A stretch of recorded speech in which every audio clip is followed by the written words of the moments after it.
Hello বন্ধুরা, আশা করছি আপনারা সবাই ভালো আছেন। আজ একটা গুরুত্বপূর্ণ টপিক নিয়ে কথা বলবো।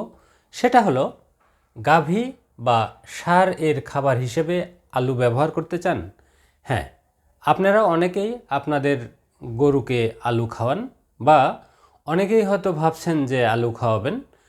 তো আপনাদের যদি আলুর পুষ্টিমানটা জানা থাকে তাহলে কিন্তু পুষ্টিমানের হিসাব করে আপনাদের গাভী বা ষাঁড়কে সহজেই এই আলু তাদের খাবার হিসেবে ব্যবহার করতে পারেন। তো আসুন আমরা দেখি আলুতে আমরা কি কি পুষ্টিমান পাব। 1 নাম্বার, ড্রাই ম্যাটার। আলুতে আমরা ড্রাই ম্যাটার পাব 20.6%। এখন আসি ক্রুড প্রোটিন।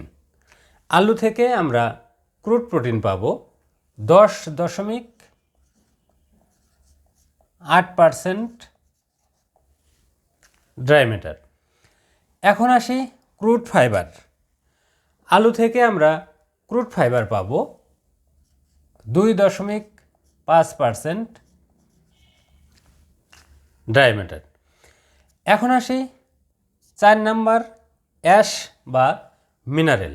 আমরা আলু থেকে অ্যাশ বা মিনারেল পাব 7.3% ড্রাই ম্যাটার।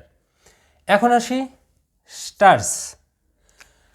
আমরা আলু থেকে স্টার্চ বা কার্বোহাইড্রেট পাব 71.9%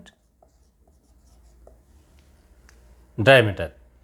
এখন আসি টোটাল সুগার। আমরা আলু থেকে টোটাল সুগার পাব 6.6% ড্রাই ম্যাটার। এখন আসি 7 নাম্বার, ক্যালসিয়াম। আমরা আলু থেকে ক্যালসিয়াম পাব 0.7 গ্রাম পার কেজি ড্রাই ম্যাটার। এখন আসি ফসফরাস। আলু থেকে আমরা ফসফরাস পাব 2.2 গ্রাম পার কেজি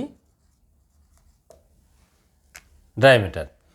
এখন আসি মেটাবলিক এনার্জি। এটা অত্যন্ত গুরুত্বপূর্ণ।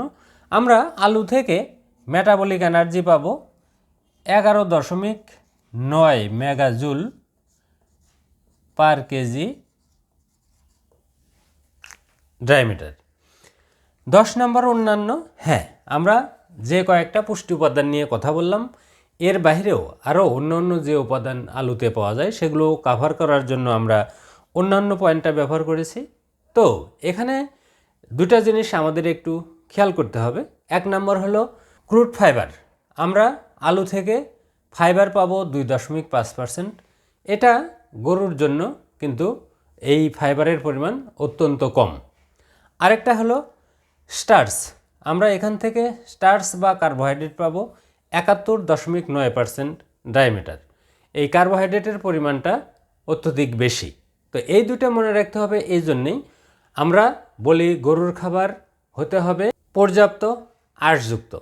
কারণ খাবারে যদি আঁশের পরিমাণ বা ফাইবারের পরিমাণ কম থাকে তাহলে কিন্তু অ্যাসিডোসিস হওয়ার একটা চান্স থাকবে।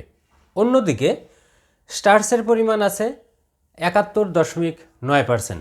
এখানে কার্বোহাইড্রেটের পরিমাণ কিন্তু অনেক বেশি। এটা যেহেতু ইজিলি ফার্মেন্টেবল একটা উপাদান, কাজেই এখান থেকেও কিন্তু অ্যাসিডোসিস হওয়ার একটা চান্স থেকে যাবে। কাজেই আপনারা যারা আলুকে আপনাদের গাভী বা ষাঁড়ের খাবার হিসেবে ব্যবহার করেন সেক্ষেত্রে ব্যবহার করতে পারবেন, কিন্তু সেটা পরিমাণে অবশ্যই কম হতে হবে। বেশি পরিমাণে খাওয়ালে অনেক সময়ই অ্যাসিডোসিস হওয়ার একটা চান্স থেকে যাবে। তো বন্ধুরা, আজ এ পর্যন্তই। আশা করি এই তথ্যগুলো কাজে লাগিয়ে আপনারা আপনাদের প্রাণীর খাবার হিসেবে আলুকে সহজেই ব্যবহার করে তাদের পুষ্টির চাহিদা পূরণ করতে পারেন। তো বন্ধুরা, আজ এ পর্যন্তই। আমার এই ভিডিওটি যদি আপনাদের ভালো লাগে তাহলে অবশ্যই লাইক করবেন, কমেন্ট করবেন এবং শেয়ার করে অন্যদেরকেও এই তথ্যগুলো জানার সুযোগ করে দিবেন।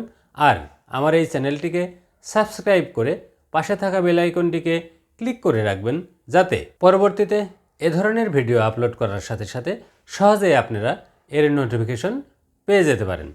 আপনাদের সবাইকে ধন্যবাদ।